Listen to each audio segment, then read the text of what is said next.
The Library of Alexandria was not the greatest loss of knowledge in human history. I know that sounds like heresy.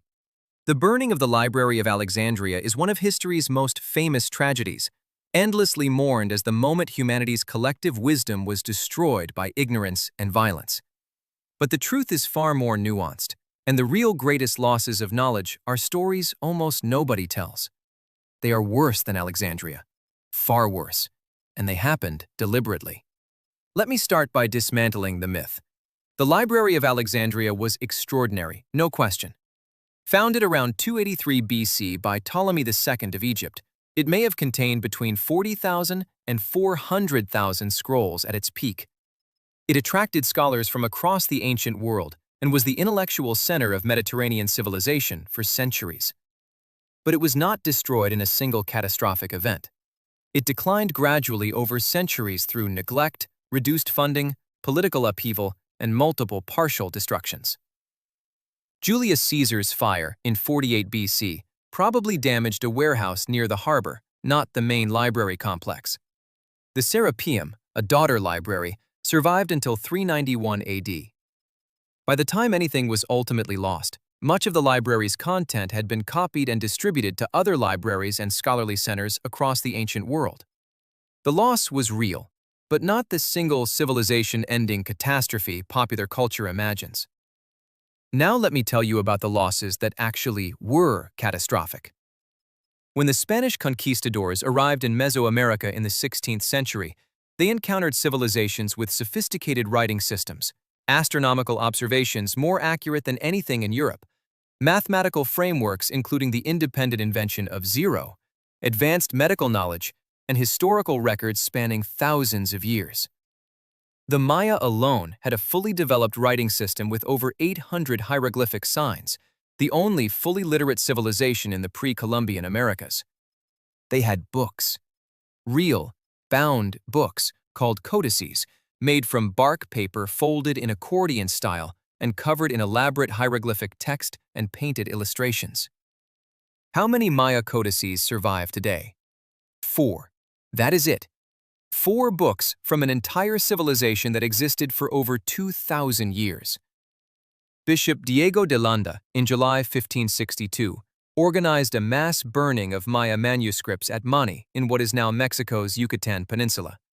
He wrote afterward, quote, "We found a large number of books, and as they contained nothing in which were not to be seen as superstition and lies of the devil, we burned them all, which they regretted to an amazing degree, and which caused them much affliction." The Maya wept as they watched their entire written heritage go up in flames. Centuries of astronomical observations, mathematical calculations, medical knowledge, historical chronicles, genealogies, and religious philosophy reduced to ash by a man who could not read a single word of what he was burning. The Aztecs suffered similarly.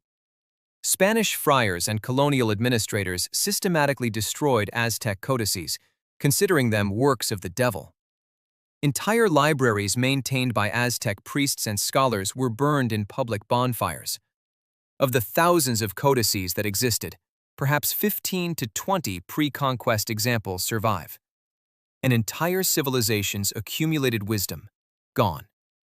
The Inca had no writing system in the way we typically think of one, but they used quipus, extraordinarily sophisticated knotted string devices that encoded complex information through the colors, materials, ply direction, knot types, spacing, and positions of hundreds of hanging cords. The Spanish destroyed most quipus they found. Of the roughly 600 that survive in museum collections today, we can only partially decode them.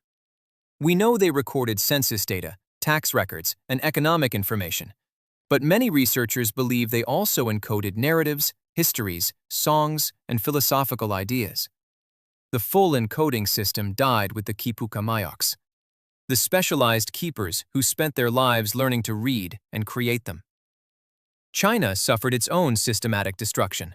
In 213 BC, Emperor Qin Shi Huang ordered the burning of books across his newly unified empire, targeting philosophical texts, historical records from rival states, and poetry collections that might foster nostalgia for the old order or challenge his authority.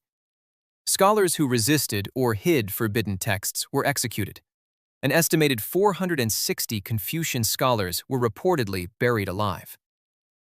But perhaps the single greatest destruction of knowledge in human history occurred during the Mongol sacking of Baghdad in 1258. Baghdad's House of Wisdom was the intellectual heart of the Islamic Golden Age, which had preserved, translated, and advanced Greek, Persian, Indian, and Chinese knowledge for 5 centuries, while much of Europe struggled through intellectual stagnation.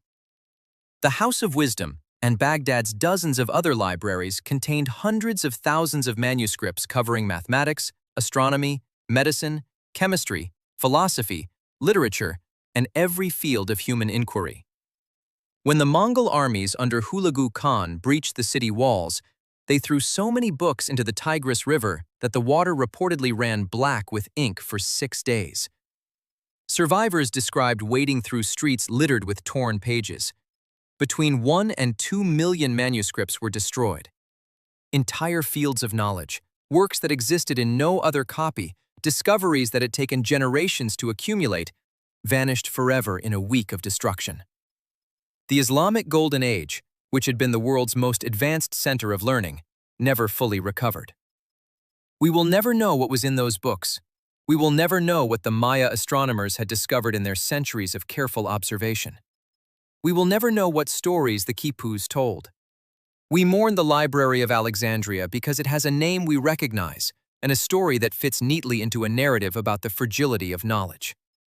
The real losses were far greater, far more deliberate, and far more tragic.